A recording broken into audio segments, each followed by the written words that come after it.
"You have 1 day to get out of this house," my daughter said. My grandson added, "You're not even my real grandma." I smiled, pulled out a document, and said, "Actually, you have 24 hours to find a new place to live. I'm glad to have you here. Follow my story until the end and comment the city you're watching from, so I can see how far my story has reached. You have 1 day to get out of this house." The words hit me like a physical blow. I stood there in the kitchen doorway, my arthritic hands still gripping the dish towel I'd been using to dry the breakfast plates. Oakley's face was twisted with an anger I'd seen building for months, but hearing it directed at me with such venom made my chest tighten. "Oakley, please," I whispered, my voice barely audible. "This is my home too." She laughed, a harsh sound that made me flinch. "Your home? Mom, you've been living here rent-free for 3 years. 3 years of me supporting you, feeding you, putting a roof over your head. And what do I get in return? Nothing but complaints and judgment." I wanted to tell her that wasn't true. I wanted to remind her of all the nights I'd stayed up with Kent when he was sick, all the meals I'd cooked, all the laundry I'd folded, all the cleaning I'd done without being asked. But the words stuck in my throat like always. Kent appeared in the doorway behind his mother, his 15-year-old frame already taller than mine. The boy I'd helped raise, the child I'd sung to sleep, read stories to, bandaged scraped knees for, the grandson I'd loved with every fiber of my being looked at me with the same cold disdain as his mother. "Finally," he said, rolling his eyes. "Maybe now I can have friends over without being embarrassed." The casual cruelty in his voice made my knees weak. I reached out to steady myself against the counter, and something in that gesture seemed to irritate him further. "God, you're so dramatic," he continued, his voice gaining confidence from his mother's approving nod. "It's not like you're really my grandmother anyway. Real grandmothers don't live off their families like parasites." The word parasite echoed in my mind, bouncing around like a marble in an empty jar. I felt something inside me crack, not just my heart, but something deeper. My sense of self, my understanding of my place in this family, my belief that love could overcome anything. Oakley stepped closer, her eyes glittering with a satisfaction that made my stomach turn. "You heard him, Mom. Even Kent sees it. You're not contributing anything here. You're just existing, taking up space." I looked around the kitchen I'd organized, at the living room where I'd spent countless evenings helping Kent with homework, at the photos on the refrigerator that included me in better times. When had I become invisible in my own life? "I raised you," I said quietly, the words feeling foreign on my tongue. I rarely defended myself anymore. It was easier to just absorb their frustration and move on. "Barely," Oakley shot back. "You were always working, always stressed, always making me feel guilty for wanting things other kids had. And now you expect me to take care of you because you didn't plan for your retirement properly?" The unfairness of it took my breath away. Every double shift I'd worked had been for her. Every overtime hour, every missed social event, every sacrifice had been to give her opportunities I'd never had. But explaining that now would only make me sound pathetic. Kent crossed his arms, mimicking his mother's stance. "My friends think it's weird that you live here. Like, why can't you get your own place? My friend Jason's grandmother has this cool condo and takes him on vacations and stuff. You just make our house smell like old people." Each word was a small knife, precisely placed to cause maximum damage. I wondered when he'd learned to be so cruel, or if I'd simply been too blind to see it developing. "Where am I supposed to go?"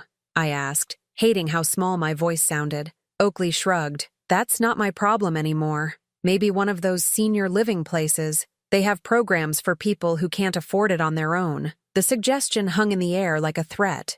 I'd visited those places when I was looking for options for my own mother years ago.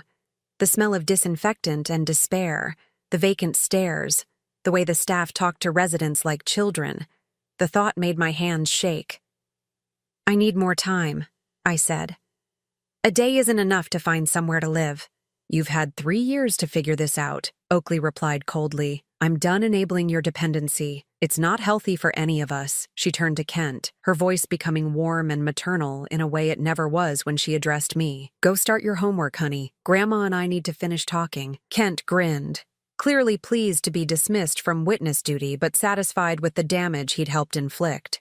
As he walked away, I heard him mutter, "Finally, some peace and quiet." When we were alone, Oakley's expression softened slightly, but not with kindness. It was the look of someone about to deliver a final blow. "Mom, I know this seems harsh, but it's for your own good. You need to learn to be independent again. You've become too comfortable depending on others." The irony wasn't lost on me. This from the woman who'd called me crying at midnight when Kent was a toddler, and she couldn't handle being a single mother. This from the daughter who'd begged me to move in when her ex-husband stopped paying child support. This from the child I'd sacrificed everything for. But I didn't say any of that. Instead, I nodded slowly, feeling something shift inside me. Not broken this time, but hardened, like steel being forged in fire. "I understand," I said quietly. Oakley looked surprised by my compliance. She'd probably expected tears, begging, maybe even threats to call other family members. But I just stood there, looking at her with new eyes. "Good," she said, though she sounded uncertain now. "I mean, this is really for the best. You'll see." I walked slowly to my room, feeling their eyes on my back. Behind me, I heard Oakley on the phone, probably calling her sister to complain about what a burden I'd become. The familiar sting of being discussed like an object rather than a person washed over me. In my room, I sat on the bed I'd bought with my own money and looked around at my modest possessions. Photos of Oakley and Kent, books I'd accumulated over decades, the jewelry box my mother had given me. Such a small life, when viewed through their eyes. But as I sat there, something strange happened. Instead of the usual despair that followed these confrontations, I felt a calm clarity settling over me. They wanted me gone? Fine. They thought I was powerless? We'd see about that. I reached into my nightstand drawer and pulled out a manila folder I'd hoped never to need. Inside were documents that would change everything. Documents that proved just how wrong they were about who held the power in this house. Tomorrow, when I was supposed to be packing my things in shame, I would show them exactly who Paulette Morrison really was. I didn't sleep that night. How could I? Every time I closed my eyes, I heard Kent's voice calling me a parasite, saw Oakley's satisfied smirk as she delivered her ultimatum. But lying there in the darkness, other memories began to surface. Memories I'd buried under years of trying to keep the peace. I remembered the phone call that changed everything 3 years ago. Oakley's voice had been shaking, desperate in a way I hadn't heard since she was a little girl afraid of thunderstorms. "Mom, I don't know what to do. David stopped sending child support checks. The bank is threatening foreclosure. I might lose the house." She'd been crying, really crying, not the manipulative tears she'd perfected as a teenager. And like always, my maternal instincts kicked in before my common sense could catch up. "How much do you need?" I'd asked, already calculating how much I could pull from my retirement savings. "I don't know. Maybe? Maybe you could come stay with us for a while. Help with Kent and the house payments? Just until I get back on my feet." Just until. Those words had been the beginning of the end of my independence. I'd sold my small but comfortable apartment, the one I'd worked for 30 years to pay off. I'd liquidated my savings account, cashed in bonds, even sold my mother's engagement ring, all to help Oakley keep this house, the house she now claimed was hers alone. The first few months hadn't been too bad. Oakley had been grateful then, almost like the daughter I remembered from better times. She'd included me in decisions, asked for my advice, even thanked me for the sacrifices I was making. But gratitude, I'd learned, has a short shelf life. By the 6-month mark, my presence had become expected rather than appreciated. By the first year, I'd somehow transformed from savior to burden. The woman who'd begged me to save her home was now treating me like an unwelcome guest who'd overstayed her welcome. I thought about all the small humiliations that had accumulated over the years. The way Oakley introduced me to her friends. "This is my mother. She's staying with us for a while." Never, "This is my mother who saved our house," or even just, "This is my mother, Paulette." Always with that qualifier that made my presence sound temporary and slightly embarrassing. Then there were the house rules that gradually appeared. Don't use the good towels, don't eat the expensive yogurt, don't have the TV too loud, Don't invite anyone over without asking first. Don't rearrange the furniture. Don't. I'd watched myself shrink, both physically and emotionally, trying to take up less space in a house I'd helped save. The worst part was watching Kent change. When I'd first moved in, he'd been 12 and still sweet. Still the little boy who'd climb into my lap for stories. But as he grew older and absorbed his mother's attitude toward me, he'd become a stranger. A cold, entitled stranger who saw me as an inconvenience. I remembered his 13th birthday party. I'd spent days planning it, buying decorations with my Social Security money, baking his favorite cake from scratch. But when his friends arrived, he'd asked me to stay in your room so my friends don't think you live here. The humiliation had been crushing, but I'd complied. I always complied. Or the time I'd offered to help him with his history project about family heritage. He'd looked at me like I'd suggested something disgusting. Why would I want to include you? You're not even really family. You're just mom's mom. Just mom's mom. As if our relationship existed only through Oakley. As if I had no independent value in his life. I'd stopped trying after that. Stopped offering help with homework. Stopped asking about his day, stopped attempting to connect with the grandson I'd once adored. It was easier than facing constant rejection, but the memories that hurt most were the ones from when Oakley was young. I'd been a single mother since she was 5, when her father decided that responsibility wasn't for him. I'd worked 2 jobs, sometimes 3, to give her the kind of childhood I'd never had. I remembered the Christmas when she was 8 and desperately wanted a bike. Not just any bike, but the pink one with streamers and a basket that all her friends had. I'd worked overtime at the diner for 2 months, saving every tip, skipping meals to afford it. Christmas morning, her face had lit up like the sun when she saw that bike under our pathetic little tree. She'd hugged me so tight I could barely breathe and whispered, "You're the best mom in the whole world." Where was that little girl now? When had gratitude curdled into entitlement? When had love become obligation? I thought about all the parent-teacher conferences I'd attended despite being exhausted from night shifts. All the soccer games I'd cheered at despite having to stand because I couldn't afford the chair rental fee. All the times I'd said yes when every practical instinct screamed no. When Oakley graduated high school, I'd given her my grandmother's pearl necklace, the only valuable thing I owned besides my engagement ring. It had been in our family for 3 generations. She'd worn it to prom, to graduation, to her wedding. But last year, when money was tight, she'd sold it without even telling me. I'd only found out when I was looking for something in her jewelry box and noticed it was gone. "Oh, that old thing," she'd said when I asked. "I sold it. The pearls weren't even real, Mom. I got it appraised." They had been real. My grandmother had sacrificed to buy them, just like I'd sacrificed to keep them in the family. But Oakley's casual dismissal had told me everything I needed to know about how she viewed our family history, our traditions, our connections. Now, sitting in the darkness of what they considered their house, I felt the weight of all those years pressing down on me. Every sacrifice dismissed, every gesture of love forgotten, every piece of myself I'd given away treated as worthless. But tomorrow, they would learn the truth.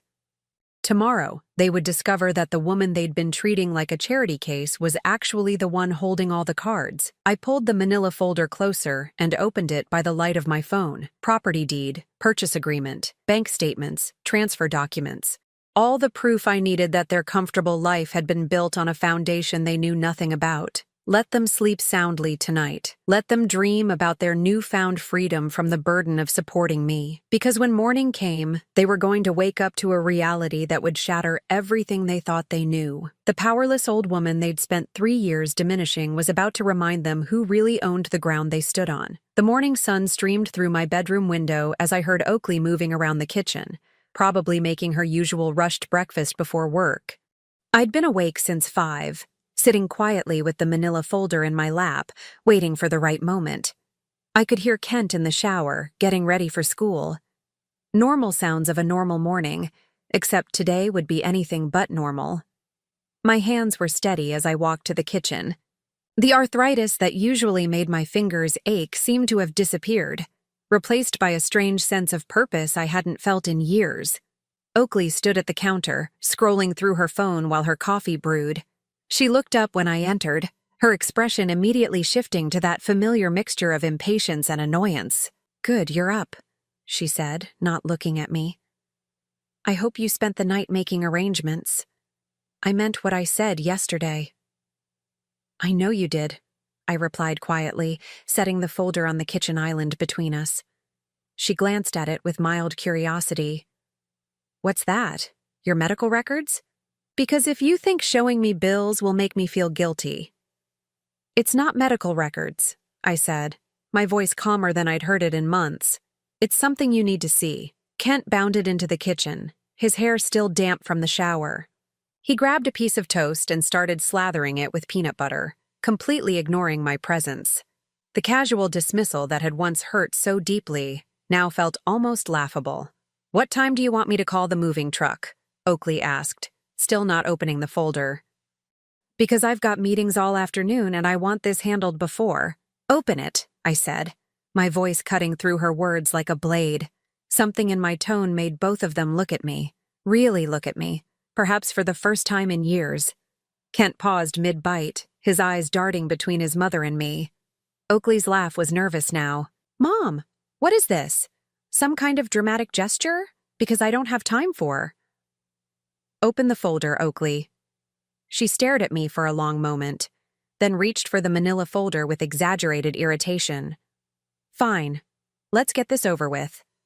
The first document she pulled out was the property deed. I watched her eyes scan the page, saw the moment when her brain processed what she was reading. Her face went pale, then flushed red, then pale again. She started, then stopped, reading it again. "This can't be right." "What is it?" Kent asked, moving closer to peer over her shoulder. Oakley's hands were shaking now as she flipped through the other documents. Bank transfer records showing my retirement money funding the down payment. Loan documents with my name as the primary borrower. Insurance papers listing me as the sole owner. "I don't understand," she whispered, but I could see in her eyes that she was beginning to. "3 years ago, when you called me crying about losing the house," I said, my voice steady and clear. "You weren't just asking me to help with payments. The bank had already started foreclosure proceedings. Your credit was destroyed. David's missed child support payments had left you months behind on everything." Kent was reading over her shoulder now, his expression shifting from confusion to something approaching fear.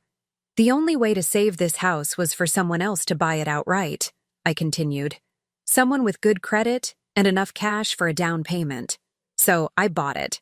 All of it. The house, the land, everything." Oakley sank into a chair, still clutching the papers. "But you told me you were helping with the mortgage payments." "I was. I've been paying the mortgage on my own house for 3 years while you treated me like a burden you were graciously supporting." The silence in the kitchen was deafening. Kent's toast hung forgotten in his hand, peanut butter dripping onto the floor. "Why?" Oakley's voice was barely a whisper. "Why didn't you tell me?" "Because I thought it would hurt your pride. I thought if you knew the truth, you'd feel guilty, maybe even ashamed. I wanted you to feel secure in your own home, not like you were living in mine." I pulled out a chair and sat down across from her, feeling older than my 69 years, but somehow stronger too. "I put the deed in my name to protect both of us. If something happened to you, Kent would still have a home. If something happened to me, the house would go to you in my will. I thought I was being generous. I thought I was being a good mother." Oakley was crying now, but they weren't the manipulative tears I'd grown accustomed to. These were the tears of someone whose entire world had just shifted beneath their feet. "Mom, she started, but I held up my hand. "Let me finish," I said.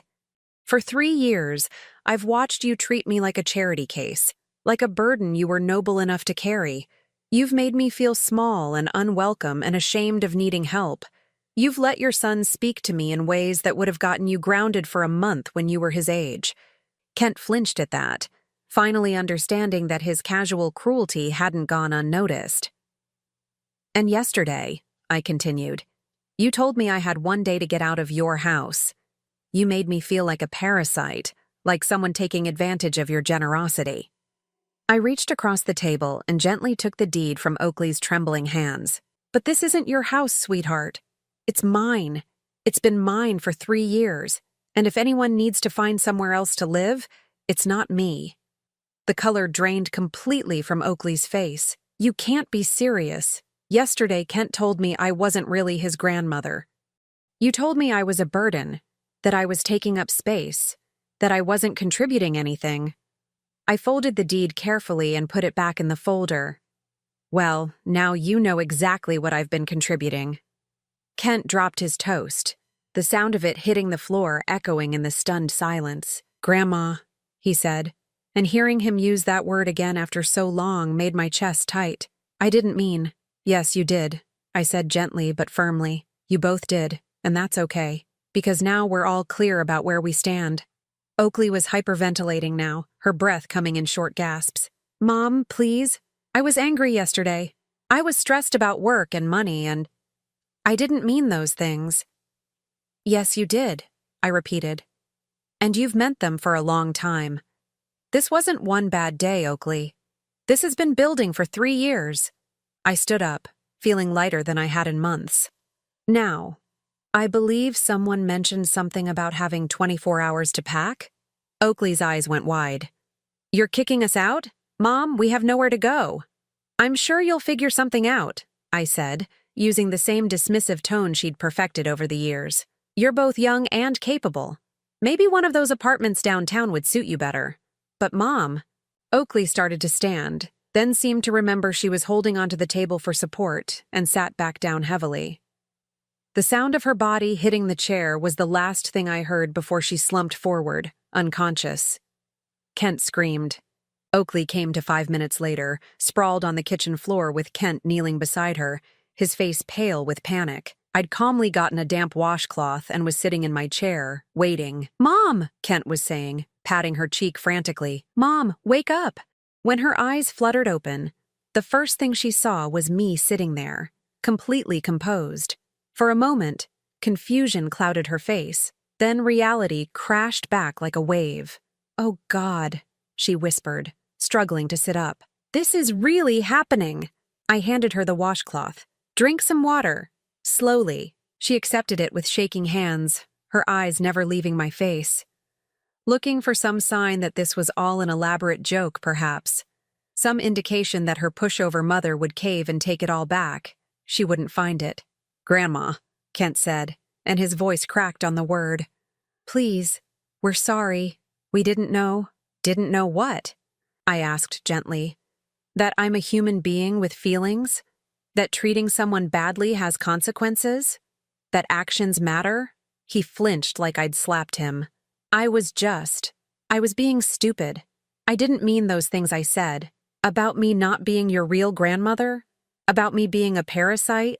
About being embarrassed to have me in the house? I kept my voice level, but each word hit its mark. Which part didn't you mean, Kent? Tears started rolling down his cheeks. Real tears this time. Not the crocodile tears he'd learned from his mother. All of it. I mean, none of it. I was just being mean because your mother taught you it was acceptable to treat me that way.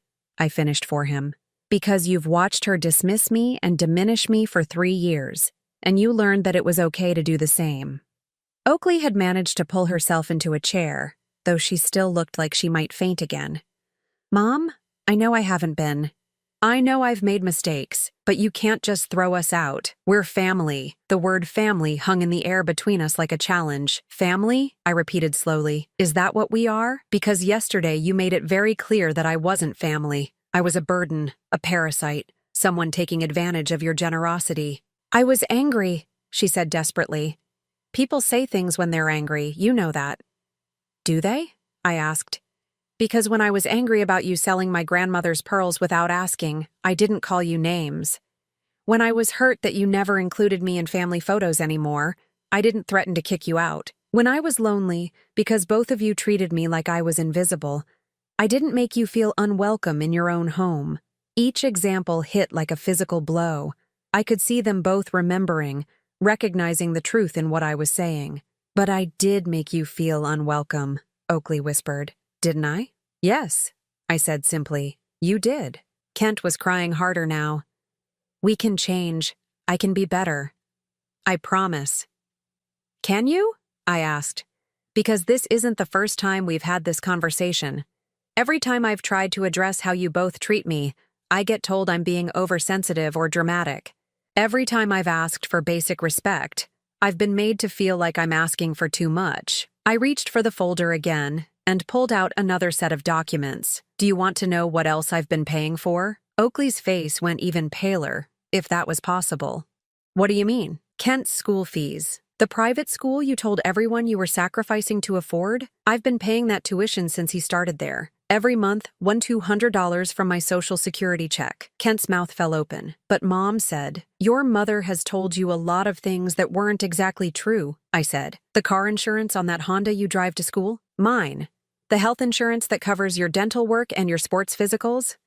Mine. The internet bill so you can play your video games? Also mine. I spread the statements across the table like a poker player revealing a winning hand. The grocery bills, the utility payments, the property taxes, the homeowner's insurance. Should I go on? Oakley was making small gasping sounds like a fish out of water. I thought. I was contributing too. My salary. Your salary barely covers your car payment and your credit card bills, I said. I've been supporting this entire household while you told yourself you were supporting me. The truth settled over the kitchen like a heavy blanket. Kent looked between his mother and me, clearly trying to process this complete reversal of everything he'd believed. So when you said I was taking up space, I continued, what you really meant was that I was taking up space in the house I own, eating food I buy, using utilities I pay for, while contributing nothing but the labor that keeps this household running. Mom? Oakley's voice was barely audible. I didn't know. I swear I didn't know it was that much. You didn't want to know, I corrected. There's a difference.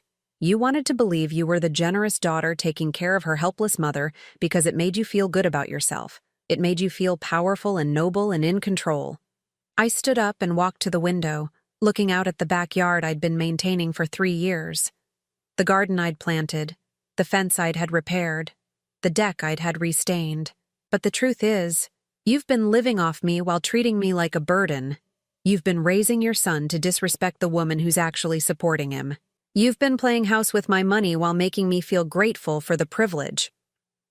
When I turned back around, they were both staring at me with expressions I'd never seen before. Not anger or irritation or dismissal. Something closer to fear. 24 hours, I said quietly. That's what you gave me. So that's what I'm giving you. But where will we go? Kent asked, his voice small and young. I don't know, I admitted. But I'm sure you'll figure something out. After all, you're both young and capable. You have each other. You have options I never had when I was starting over. Oakley gripped the edge of the table. You're really going to do this? You're really going to make us homeless? I'm not making you anything, I said. I'm simply taking back ownership of my own life. You wanted me gone? Fine. Now you can be gone instead. But we're sorry, Kent burst out. We said we were sorry. Sorry you got caught, I said gently. Sorry you're facing consequences. But are you sorry for how you treated me? Or are you sorry that treating me badly turned out to be a mistake? The question hung in the air, unanswered because we all knew what the truth was. I picked up my folder and headed toward my room. You have until tomorrow morning. I'd suggest you start making phone calls. Behind me, I could hear Oakley sobbing and Kent trying to comfort her. The sounds that once would have broken my heart and sent me rushing back to fix everything now just felt like noise. For the first time in 3 years, I was the one in control of my own destiny. And it felt incredible. The house felt different the moment their car pulled out of the driveway. Not empty, liberated. Like a breath I'd been holding for 3 years had finally been released. They'd left that morning with whatever they could fit in Oakley's Honda and a U-Haul trailer Kent had rented with money borrowed from his father. The same father who'd abandoned them years ago but suddenly became available when they needed somewhere to stay. Funny how that worked. Oakley had tried one last manipulation at the door, Kent clinging to her side like he was 12 again instead of 15. Mom, please, she'd whispered. her eyes red from crying. Just give us another chance. We can make this work. But her idea of making it work was for me to pretend the last 3 years hadn't happened, to go back to being grateful for scraps of attention while paying for the privilege. You'll always have a chance to earn your way back into my life, I'd told her, but it will be on my terms, not yours. The look she'd given me then was pure shock. Her pushover mother, setting terms? It was like watching someone discover that their pet goldfish had grown teeth. Now, standing in my kitchen, I felt like I was seeing the space clearly for the first time in years.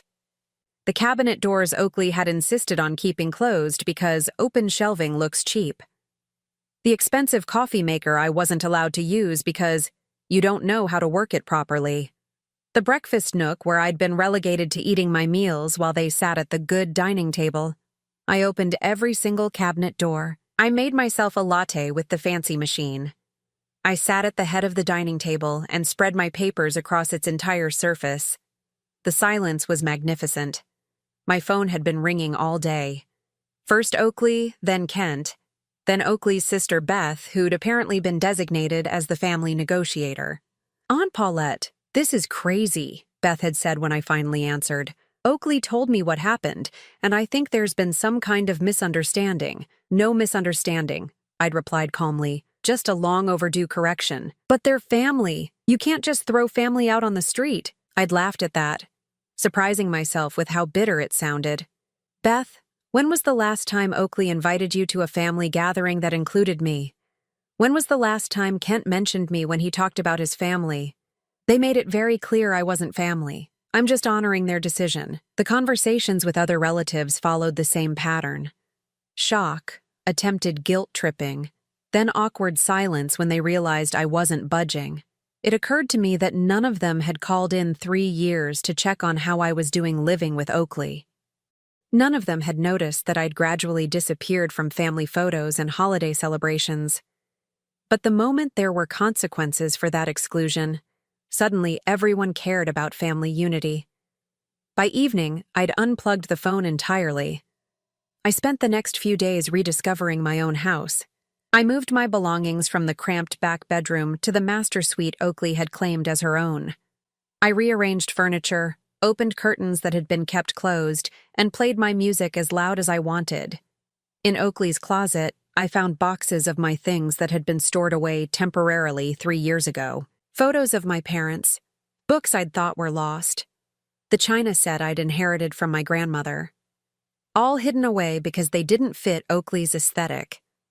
I found my grandmother's recipe box tucked behind winter coats I'd never seen Oakley wear. Inside were handwritten cards with instructions for Sunday dinners and holiday traditions that Oakley had declared too much work to continue. That weekend, I made my grandmother's pot roast, filled the house with the smell of herbs and slow-cooked vegetables. I set the dining table with the good china and cloth napkins. I lit candles and opened a bottle of wine I'd been saving for a special occasion. Then I called my neighbor, Mrs. Chen, who'd been politely distant for years because Oakley had made it clear that Mom's friends weren't welcome. "Paulette?" She'd sounded surprised to hear from me. "Is everything all right?" "Everything is perfect," I'd said. "Would you like to come for dinner? I'm making pot roast." That dinner was the first time I'd entertained in my own home since moving in. Mrs. Chen brought her sister, who brought her friend Margaret, and by the end of the evening, my house was filled with laughter and conversation in a way it never had been with Oakley and Kent. "This house has such good energy," Margaret had said, looking around the living room. "So warm and welcoming." If only she knew how unwelcoming it had felt just a week ago. The phone calls from Oakley became more desperate as the days passed. She'd moved in with David temporarily, but his new girlfriend wasn't happy about the arrangement. Kent was sleeping on a couch and complaining constantly about missing his friends and his school. "Mom, this is ridiculous," Oakley said during one late-night call. "You've made your point. We get it. We were wrong. Can't we just move past this?" "Move past it to what?" I'd asked. "Back to you treating me like hired help?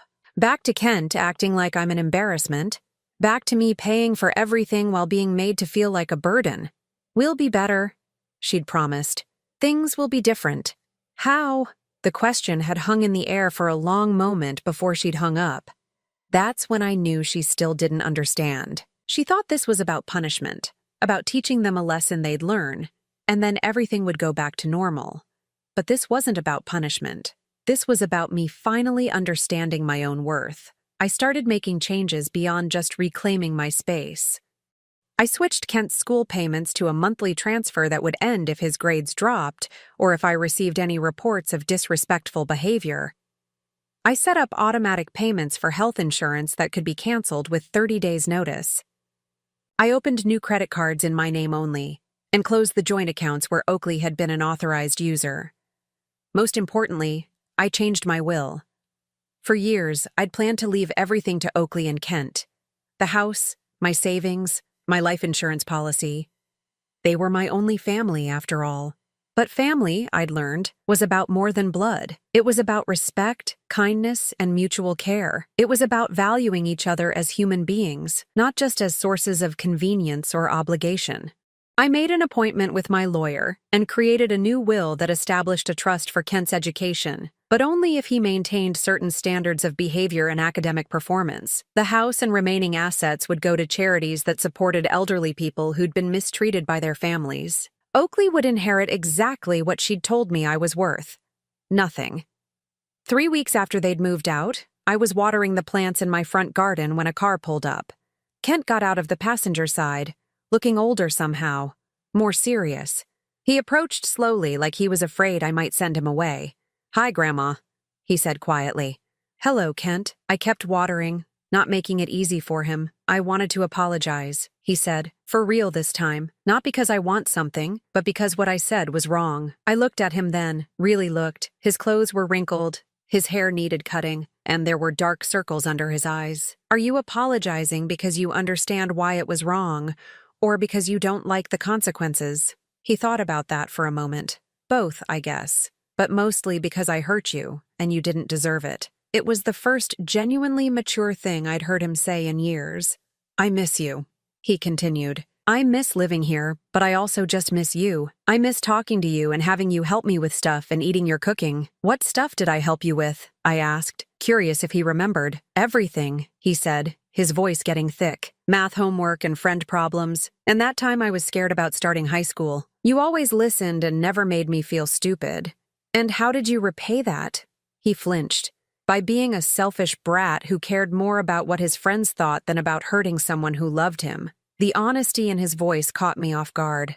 This wasn't the manipulation I'd grown used to from Oakley. This was genuine remorse. "Your mother doesn't know you're here, does she?" He shook his head. "She thinks I'm at basketball practice, but I wanted to come by myself because this is between you and me, isn't it? What I said to you, smart boy, smarter than his mother certainly. What do you want from me, Kent? I want to know if there's any way I can earn your forgiveness. And maybe someday earn the right to be your grandson again." The phrase, "earn the right," told me everything I needed to know about how much his perspective had changed. "That depends," I said. "Are you willing to do the work even if your mother isn't?" 6 months later, I was sitting on my back deck, watching the sunset paint the sky in shades of gold and pink. The garden was thriving, the roses I'd planted were beginning to bloom, and the house behind me hummed with the quiet contentment of a space that was truly mine. Kent had kept his word. Every week he'd find a way to visit, sometimes claiming basketball practice, sometimes saying he was studying at the library. We'd started slowly, with him helping me with yard work while we talked about school, friends, and life. The transformation in him was remarkable. Without his mother's constant reinforcement of his entitlement, he'd begun to remember who he used to be. The sweet, thoughtful boy I'd helped raise was still there underneath the teenage bravado. He'd brought his report card last week. Straight A's for the first time in 2 years. "I figured if you're paying for my education, I should probably take it seriously," he'd said, and I'd heard genuine pride in his voice. We'd established rules for our relationship. He would treat me with respect, period. He would acknowledge my role in his life openly, not hide it from friends or pretend I didn't matter. Most importantly, he would never again use my love for him as a weapon against me. In return, I continued to support his education and included him in my daily life. We cooked together on Sundays, and I'd started teaching him some of my grandmother's recipes. He'd even brought a friend over once, introducing me as My awesome grandmother who makes the best chocolate chip cookies in the state. The pride I'd felt in that moment was worth every painful day of the past 3 years. Oakley, on the other hand, remained stubborn. She'd tried everything from guilt trips to bribes to get back into my good graces. She'd shown up with flowers, with apology letters, with promises to change. She'd even offered to pay rent to live in her old room. But she still didn't understand the fundamental issue. I said I was sorry, she'd argued during our last conversation. How many times do I have to apologize before you forgive me? It's not about the number of apologies, I'd explained patiently. It's about understanding what you're apologizing for. I treated you badly. I was ungrateful. I hurt your feelings. What else do you want me to say? I want you to understand why you treated me badly. I want you to recognize the pattern of behavior that led to this moment, and I want you to do the work to change it, not just promise to change. She'd hung up in frustration, and I hadn't heard from her since. The truth was, I wasn't sure Oakley was capable of the kind of self-reflection required for genuine change. She'd spent too many years believing she was the victim in every situation, the one who was owed rather than the one who owed. But I'd learned that I couldn't fix other people. I could only control my own choices and protect my own peace. My phone rang, interrupting my sunset meditation. Kent's name appeared on the screen. "Hi, Grandma," his voice was excited. "Guess what? I got accepted to the summer program at the university, the one for high school students interested in engineering." "That's wonderful," I said, and meant it. "When does it start?" "Next month. And Grandma, I put you down as my emergency contact. I hope that's okay." The significance of that gesture wasn't lost on me. For the first time in years, I was being acknowledged as a primary person in his life. Not hidden away like a shameful secret. "Of course it's okay," I said. "I'm proud of you, Kent." "I couldn't have done it without you," he said quietly. "Not just the money for the application, but you believing in me again. It made me want to be someone worth believing in." After we hung up, I sat in the gathering darkness, feeling a deep sense of satisfaction. Not the bitter satisfaction of revenge, but the warm satisfaction of self-respect restored. I thought about the woman I'd been 6 months ago, small, diminished, grateful for scraps of attention from people who treated me as an inconvenience. That woman felt like a stranger now. I'd spent so many years believing that love meant accepting whatever treatment people chose to give me. That being a good mother meant sacrificing my dignity along with my money. That keeping the peace was more important than demanding respect. But I'd learned that real love, the kind worth having, required mutual respect. That good relationships were built on appreciation, not exploitation. And that sometimes, the most loving thing you could do was refuse to enable someone's worst behavior. My doorbell rang, surprising me. It was late for visitors, and I wasn't expecting anyone. I opened the door to find Oakley standing on my porch, but she looked different. Smaller, somehow. Less put together than usual. Her hair was pulled back in a simple ponytail, and she wasn't wearing makeup. "Mom," she said quietly, "can we talk?" I studied her face, looking for signs of manipulation or desperation. Instead, I saw something I hadn't seen in years: humility. "All right," I said, stepping aside to let her in. We sat in my living room, now decorated with my own photos and furniture arranged the way I liked it. She looked around, taking in the changes. "It looks good," she said. "It looks like you." "Thank you." We sat in silence for a moment before she spoke again. "I've been seeing a therapist," she said. "Dr. Martinez. She specializes in family relationships." I raised an eyebrow. Oakley had always dismissed therapy as paying someone to tell you what you already know. What made you decide to do that? "Kent," she said simply. "He asked me why I was so angry all the time, why I said mean things to people I loved, and I realized I didn't have a good answer." She picked at a thread on her jeans, not meeting my eyes. "Dr. Martinez helped me understand some things about myself, about why I need to be in control all the time, why I get angry when people don't need me the way I think they should." "And what did you discover?" "That I was terrified," she said, her voice barely above a whisper. "Terrified that if people didn't need me, they'd leave. like Dad did. So I created situations where people had to depend on me, and then I resented them for it. It was the most honest thing she'd said to me in years. And with you, she continued, I couldn't stand that you were taking care of me instead of the other way around. It made me feel like a failure, like a little girl who couldn't handle her own life. So I convinced myself that you were the one who needed me. Even though you knew I was paying for everything? She nodded, tears starting to fall. I knew. Deep down, I knew. But I told myself stories about how you needed the structure, how living with us was good for you. I made myself believe that I was doing you a favor. Why are you telling me this now? Because Kent deserves better, she said. And because you deserved better. And because I want to be the kind of person who can admit when she's wrong and actually do something about it. I leaned back in my chair, studying my daughter's face. This wasn't the same woman who'd demanded I leave 6 months ago. This was someone who'd done genuine work on herself. What do you want from me, Oakley? Nothing, she said, and the word surprised me. I don't want anything from you. I just wanted you to know that I understand now. I understand what I did and why I did it, and I'm sorry, really, truly sorry. And if I never forgive you, if this conversation doesn't change anything between us, she took a shaky breath, then at least you'll know that I finally see you. The real you. The woman who sacrificed everything for her daughter and got treated like garbage in return. The woman who loved her grandson unconditionally and was made to feel like that love was worthless. She stood up, wiping her eyes.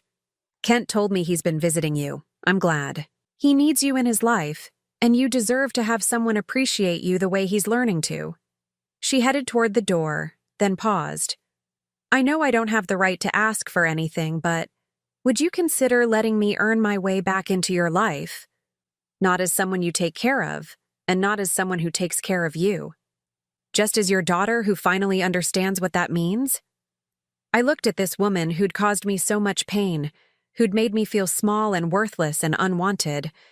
But I also saw the little girl who used to crawl into my bed during thunderstorms, who'd hugged me tight on Christmas morning, who'd once told me I was the best mom in the world. It would be a long process, I said finally, and it would have to be on my terms. I understand. You'd have to prove that this isn't just temporary remorse, that you've genuinely changed, not just learned what I want to hear. I understand that too. And you'd have to accept that our relationship will never go back to the way it was. I'm not the same person who would accept disrespect to keep the peace. She nodded. I wouldn't want it to go back. That relationship was toxic for both of us. I walked her to the door, feeling lighter than I had in months. Not because I'd decided to forgive her, but because I finally had a choice. Real power in determining the terms of my own relationships. Call me next week, I said. We'll see how it goes. After she left, I returned to my deck and looked up at the stars beginning to appear in the darkening sky. For the first time in years, I felt genuinely hopeful about the future. I'd learned that respect wasn't something you could demand, but it was something you could require. That love without respect was just manipulation with prettier packaging, and that sometimes the most courageous thing you could do was value yourself enough to walk away from people who didn't. Whether Oakley would do the work to earn her place back in my life remained to be seen. But either way, I'd be fine. I had a home I loved, friends who valued me, a grandson who was learning to be a good man, and most importantly, I had myself back. At 69 years old, I'd finally learned that the only person whose approval I really needed was my own. And for the first time in years, I had it. Now I'm curious about you who listened to my story. What would you do if you were in my place? Have you ever been through something similar?